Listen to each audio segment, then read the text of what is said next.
আসসালামু আলাইকুম রহমতুল্লাহি ওবরাকাতু। বিসমিল্লাহির রহমানির রহিম। সম্মানিত দর্শক, আরেকটি অত্যন্ত গুরুত্বপূর্ণ প্রশ্ন।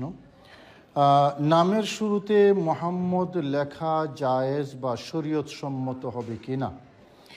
আমরা এতদিন জানতাম নামের আগে মোহাম্মদ থাকলে বরকত হয়, কিন্তু কেউ একজন বলেছেন একসময় হিন্দু মুসলিম মিশ্রিত ছিল, সবার নামের আগে শ্রী লাগাইতো। সেখান থেকে পার্থক্য করার জন্য মুসলমানরা নামের শুরুতে মোহাম্মদ লাগানো শুরু করেছে। তখন এটা দরকার ছিল, কিন্তু এখন আর এটা দরকার নেই। এই জন্য নামের শুরুতে মোহাম্মদ যুক্ত করলে তাতে কোনো বরকত হবে অথবা সুন্নাহসম্মত হবে এমন কোনো কথা নেই। সুধী দর্শক, বিষয়টি আসলেই অত্যন্ত গুরুত্বপূর্ণ।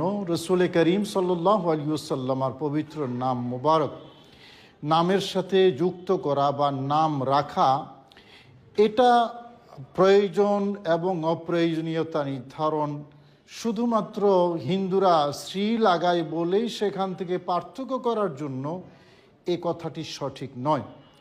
ইমাম আবু দাউদ রহমতুল্লাহ আলাইহি সহিহ সনদে এবং আবু বকর ইবনে আবি শায়বা তিনি মুসান্নিফে ইবনে আবি শায়বার মধ্যে একটি হাদিস হজরতে মুহাম্মদ বিন হানফিয়া তিনি হজরত আলী রাদিয়াল্লাহু তাআলা আনহু থেকে হাদিসটি বর্ণনা করেছেন। হজরত আলী রাদিয়াল্লাহু তাআলা আনহু রাসূল করিম সাল্লাল্লাহু আলাইহি ওয়াসাল্লামকে বলেছেন, ইয়া রাসূলুল্লাহ, ইন উলিদা লি বা'দাকা গুলামুন উসাম্মিহি বিইসমিকা ওয়া উকান্নিহি বিকুনিয়াতিক। ক্বালা নাম। রাসূল করিম সাল্লাল্লাহু আলাইহি ওয়াসাল্লামকে হজরত মাওলা আলী শের খুদা বলেছিলেন যে আপনার পরে যদি আমার ঘরে কোনো পুত্র সন্তান জন্মগ্রহণ করে, আমি আপনার নামের নাম রাখবো এবং আপনার কুনিয়তে কুনিয়ত রাখবো। অর্থাৎ আবুল কাসেম রসুল করিম সাল্লাল্লাহু আলাইহি ওয়াসাল্লামের কুনিয়ত, মুহাম্মদ রসুল করিম সাল্লাল্লাহু আলাইহি ওয়াসাল্লামের নাম। তখন রসুল করিম সাল্লাল্লাহু আলাইহি ওয়াসাল্লাম বলেছেন যে নাম, হ্যাঁ রেখো, তাহলে মুহাম্মদ আবুল কাসেম হয় বা আবুল কাসেম মুহাম্মদ হয়। এই যে হজরত আলী রাদিয়াল্লাহু তাআলা আনহু রাসূল করিম সাল্লাল্লাহু আলাইহি ওয়াসাল্লামের কাছে নবীজির নাম যুক্ত করা, আবুল কাসেমের সাথে যুক্ত করার জন্য অনুমতি চেয়েছেন এবং রাসূল করিম সাল্লাল্লাহু আলাইহি ওয়াসাল্লাম অনুমতি দিয়েছেন, তখন কিন্তু হিন্দুদের শ্রী লাগায় বলে সেই প্রয়োজনীয়তার কারণে নয়। সুতরাং এই দাবি করাটা একেবারেই অযৌক্তিক এবং হাদিস বিরোধী যে শ্রী লাগানোর কারণে সেখান থেকে আপনার পার্থক্য করার জন্য মুহাম্মদ সাল্লাল্লাহু আলাইহি ওয়াসাল্লাম লাগাতো।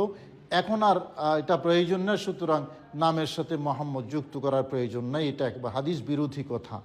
তবে আরেকটি হাদিসে রসুল করিম সাল্লাল্লাহু আলাইহি ওয়াসাল্লামের নামের সাথে কুনিয়ত রাখাকে রসুল করিম সাল্লাল্লাহু আলাইহি ওয়াসাল্লাম নিষেধ করেছেন। বলেছেন, সাম্মু বি ইসমি ওয়ালা তাকতানু বি কুনিয়তি, তোমরা আমার নামের নাম রাখো, আমার কুনিয়তের সাথে কুনিয়ত রেখো না।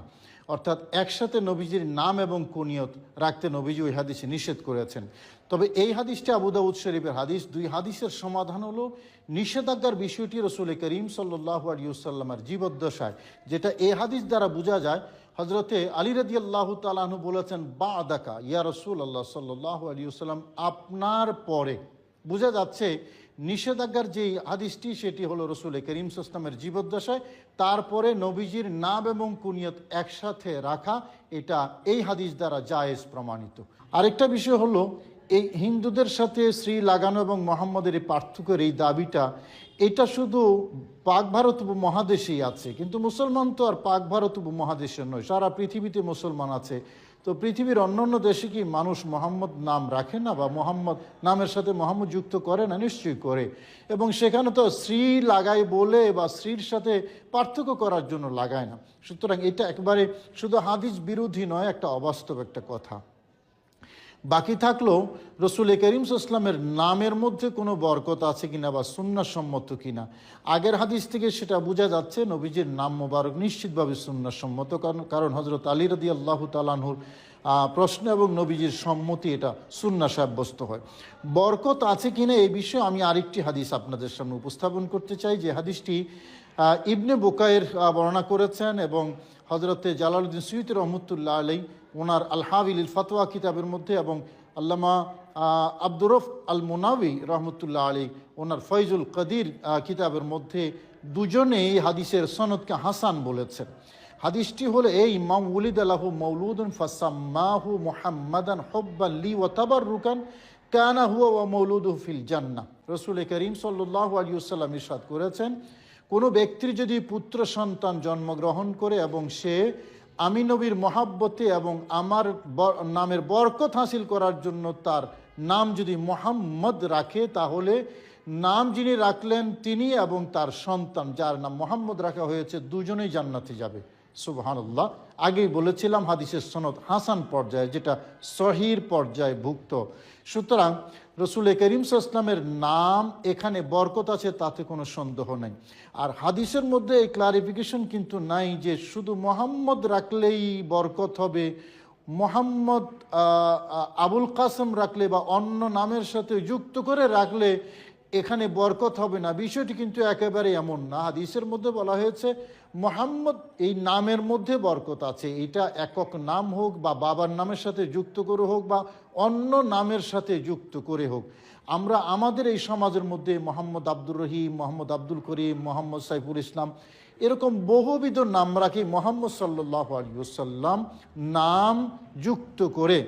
এবং আমাদের একটা বিশ্বাস যে মোহাম্মদ নামের মধ্যে বরকত আছে, এবং এটা নিশ্চিতভাবে হাদিস দ্বারা প্রমাণিত। নিশ্চয়ই মোহাম্মদ সাল্লাল্লাহু আলাইহি ওয়াসাল্লামের নামের মধ্যে বরকত আছে, এবং নবীজির নামের মধ্যে যদি বরকত না থাকে পৃথিবীতে বরকত থাকবেটা আর কোথায়? রসুল করিম সাল্লাল্লাহু আলাইহি ওয়াসাল্লামের নামের মধ্যে যদি বরকত না থাকে।